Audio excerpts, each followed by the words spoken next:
Fala pessoal, tudo bem com vocês? Bora atualizar as informações do Timão? Pedro Raul e Coronado treinam normalmente, tem zagueiro muito próximo do acerto e Vitor Pereira, hein? De volta à pauta, porque ele atacou o Fábio Santos, que falou dele, ele rebateu.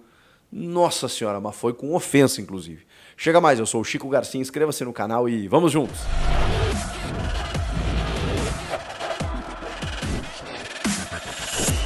Esse vídeo tem o apoio da SportsBet.io, a minha casa de apostas. Te cadastra lá rapidinho, começa a se divertir, quem sabe até faturar.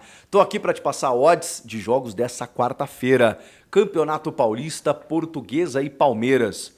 Gente, se liga nessa odds para a vitória do Palmeiras aqui, 1.50, tá muito boa.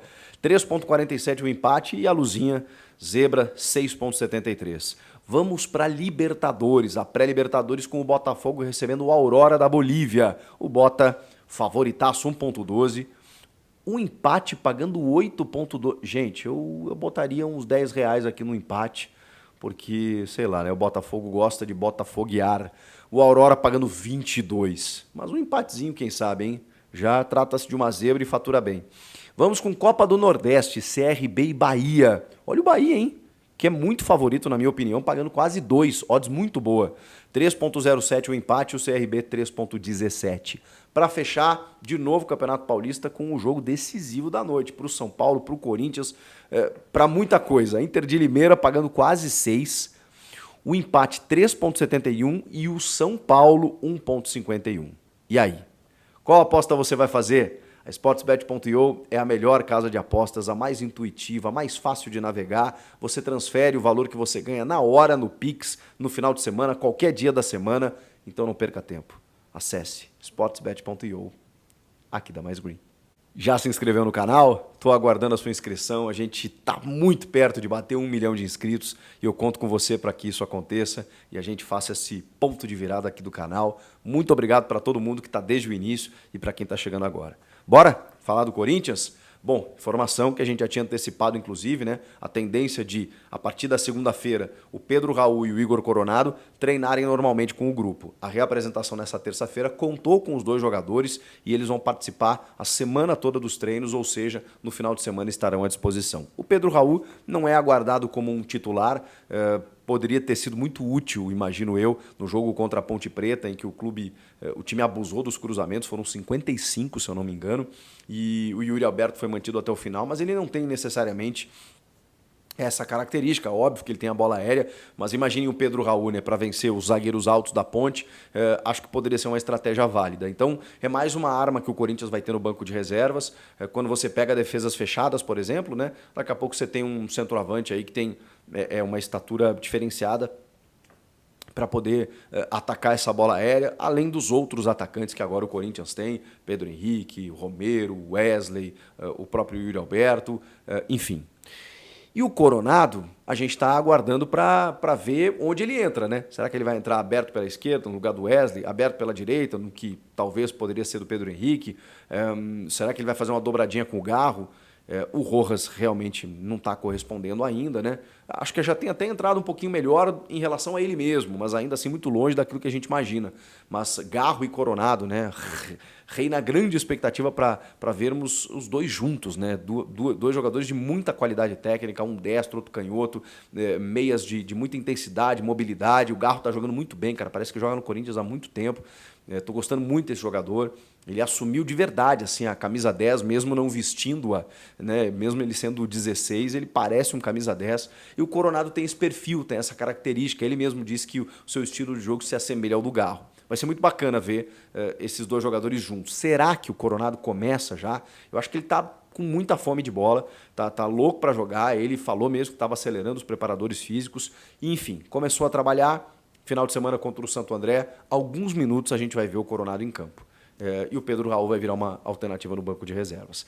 Tem um zagueiro que está muito próximo de fechar com o Corinthians, que é justamente o Kaká, né? A gente tem falado dele aqui constantemente, mas qual é a novidade nesse sentido? O Bruno Andrade, que é um repórter brasileiro, né, que mora em Portugal, do portal UOL e de outros portais, aí, muito bem informado, inclusive, ele noticiou que o Corinthians conseguiu definir com o clube japonês, o Tokushima, uma opção de compra ao fim do contrato de empréstimo do Kaká, que está lá no Atlético Paranaense, mas o empréstimo vai ser transferido, né? Porque esse empréstimo iria até a metade do ano, lá com o Furacão. Então ele vai para o Corinthians, empréstimo até dezembro de 24, mas com opção de compra, no valor de 12 milhões e meio, 13 milhões de reais, 2 milhões e meio de dólares. Isso significa o quê? Que o Corinthians, ao final desse contrato, possa exercer a compra por conta desse valor. Acontece que o clube japonês e o Corinthians estão definindo agora algumas metas que o jogador pode cumprir. E essas metas podem ser, a gente obviamente não sabe ainda, número de jogos, minutagem, daqui a pouco, sei lá, assistências, gols, participar efetivamente de uma classificação do time para uma Libertadores no Campeonato Brasileiro, sei lá. Isso é muito comum colocar no contrato. Se o clube conseguir classificar para a Libertadores, o meu jogador aqui vai ganhar um pouco mais, vai renovar o contrato. Se ele jogar tantas partidas, eu acho que a meta deve ser mais individual, né? Deve ser mais em relação à minutagem, partidas e tudo mais. Então, se ele conseguir performar nesse sentido, aí o Corinthians daqui a pouco se torna obrigado a comprar o jogador por conta desse valor. Então, isso está sendo definido. É opção de compra, é obrigação de compra, vai depender das metas. Que metas são essas? É isso que está faltando para anunciar o Kaká como um novo reforço para a defesa.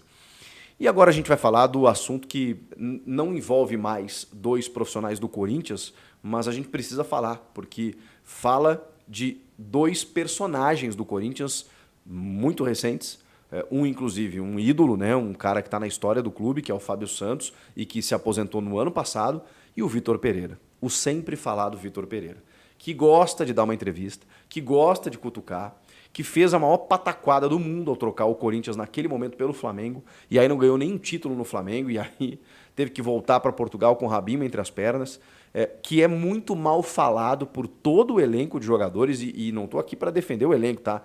Porque é óbvio que não tem santo ali, é óbvio que os jogadores também, especialmente alguns ali no Corinthians, né, foram se tornando jogadores mimados, com vícios, né?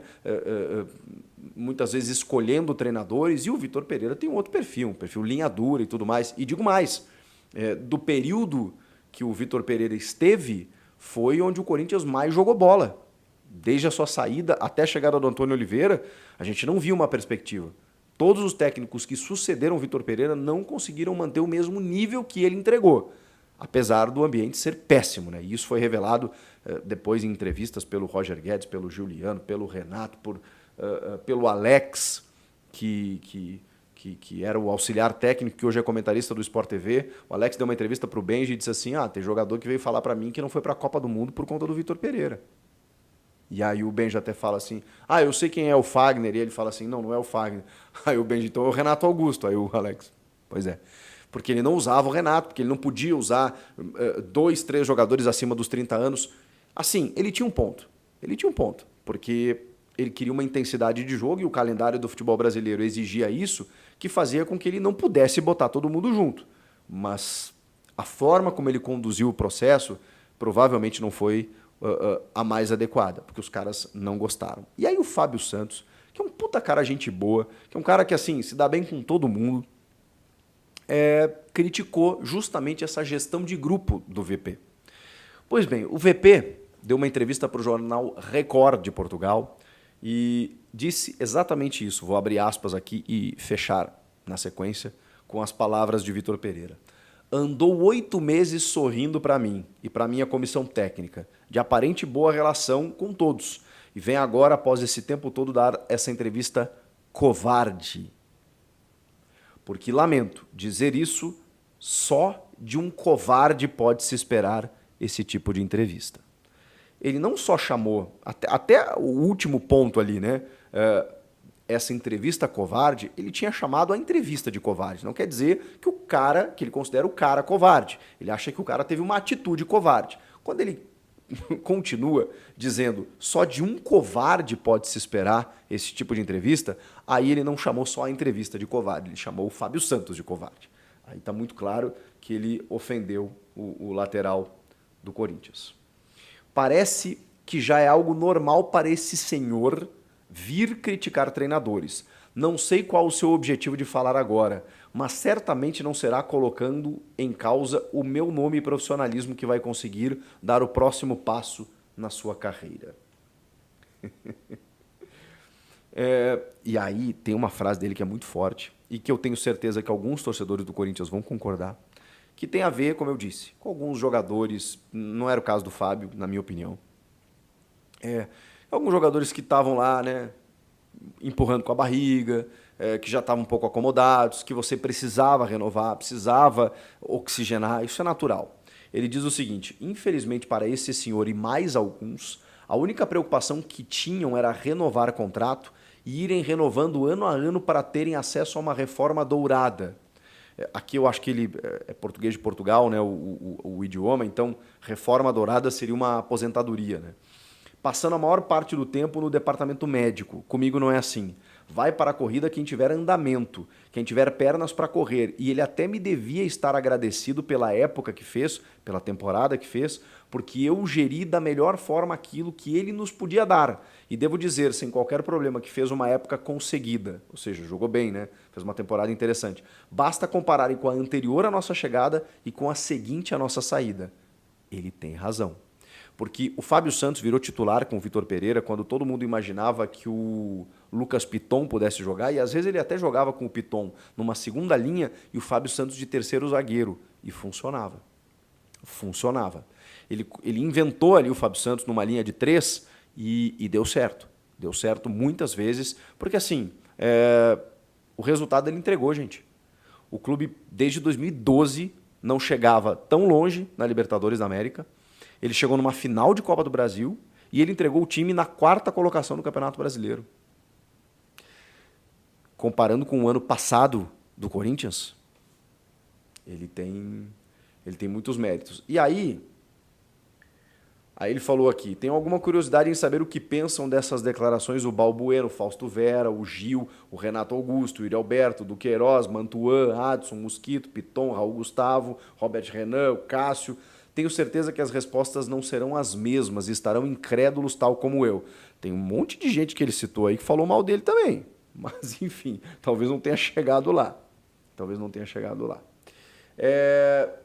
O Fábio Santos concedeu entrevista para a ESPN, lá para o meu parceiro Du Menezes, contou várias histórias, referiu o Vitor Pereira, chegou em Portugal, o Vitor Pereira rebateu para o Jornal Record e, enfim... O Vitor Pereira, ele teve um trabalho positivo em alguns aspectos, mas é impressionante, né? Não é só o Corinthians que não aceitou a saída dele, e não tinha como aceitar da forma como foi, né? Deu um grande migué, porque ele falou uma coisa e o motivo era outro. Não vou mais trabalhar no Brasil, vou cuidar da minha sogra. E aqui, nem julgando o problema familiar que ele pode ter tido com a sogra, mas não foi a justificativa, né, gente? Ele estava negociando com o Flamengo. Então ele foi para o clube que pagou mais e que tinha chance de ganhar títulos. Pronto. Então, a questão é que ele mentiu. Ele disse que o problema da sogra, o problema familiar, era preponderante para ele não continuar. Quando, na verdade, ele trocou de clube dentro do Brasil. Se ele voltasse para Portugal, beleza. Ele foi para o Flamengo, gente. Então, assim, ele perdeu a moral. Ele fez um bom trabalho. Ele poderia ter dito, gente, obrigado, mas... os investimentos não foram como eu gostaria, houve um desalinhamento aí com a diretoria, não gostei da condução de algumas coisas, obrigado, um abraço. Não foi o que ele fez. Começou dando desculpinha, encerou o Duílio, e o Duílio, como um pato, caiu e acabou ficando com um pincel na mão, tendo que, sei lá, contratar o Fernando Lázaro, e aí o resto vocês já sabem. Enfim, de que lado você está? Quero ouvi-los. Comentem aqui, inscreva-se no canal, hein? Bora bater 1 milhão? Eu volto a qualquer momento, trazendo mais informações para você. Até a próxima. Tchau!